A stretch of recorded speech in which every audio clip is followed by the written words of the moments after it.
Be ready. 5 seconds.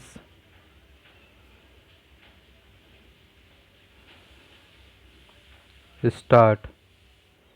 In discussing the demands for grants of the Finance Ministry, we have got to see to what extent the administration of this particular ministry has led to the development of our national wealth and the securing of the welfare which our state claims to have in view.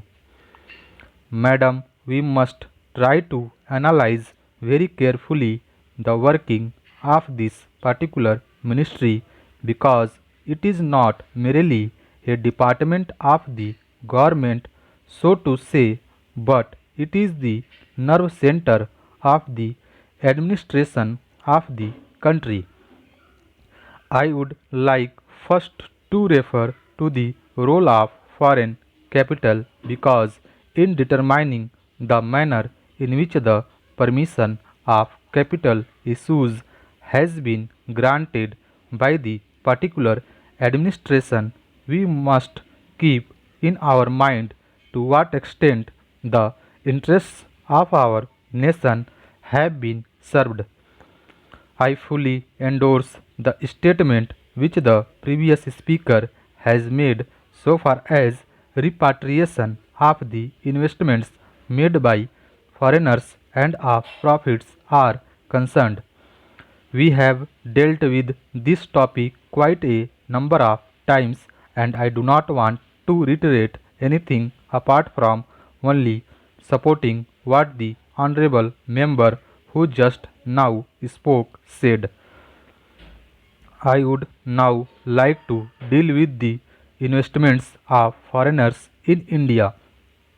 Madam, the government of our country accepted the proposition that in allowing foreign investment, it should come in only in such industry and such form of production wherein our national investors will not come forward and in which technical skill is wanted.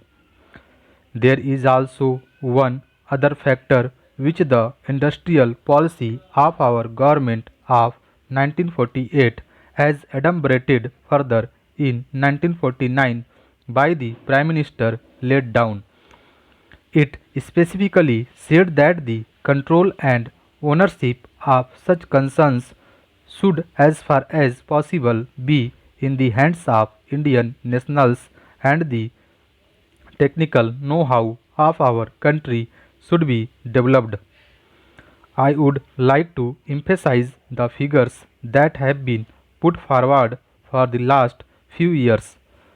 From 1947 till the end of 1952 or the early part of 1952, it has been reported that rupees 19 crores of foreign capital have been allowed to be invested in our country.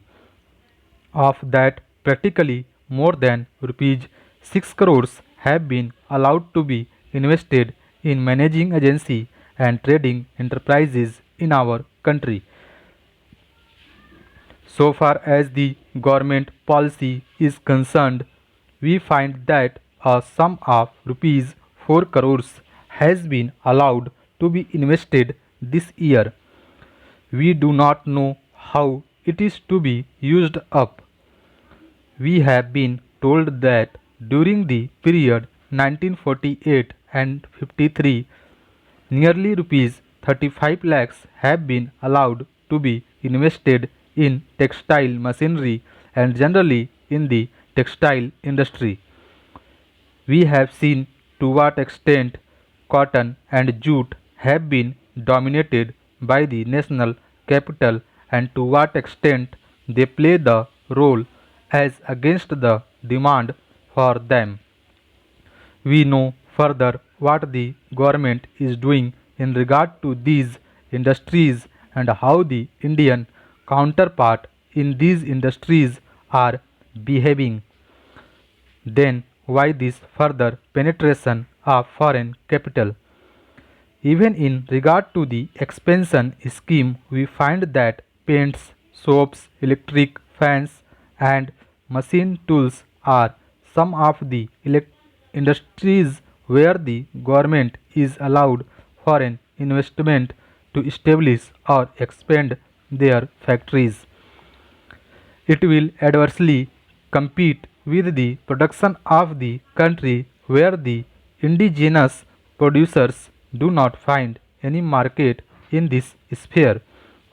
Therefore, we have got to see to what extent the capital issue has been regulated by this government and particularly by the finance department so that the national well-being of the country could be guaranteed. Then we have got to look into the fact as to how far the new industries are allowed to function. So far as the oil refineries are concerned, some of them have been established and some more are going to be established very soon. In the control of the administration and Indians have no share. There are only preference shareholders and they have no voice in the management. So far as the administrative aspect in this industry is concerned, the most important part of it is the technical know-how.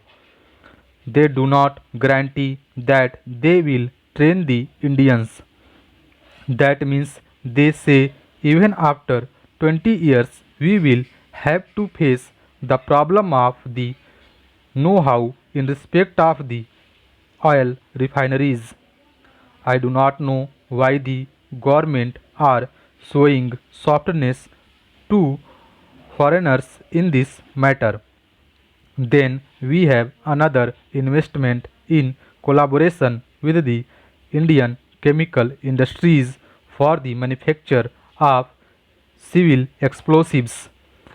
Here, as far as I have gathered, only 20% is going to be Indian capital. The majority of the shares will remain with the Indian chemical industries. Nobody else has been allowed to make any investment. It would have been better if other companies and private individuals had been given an opportunity to purchase the shares.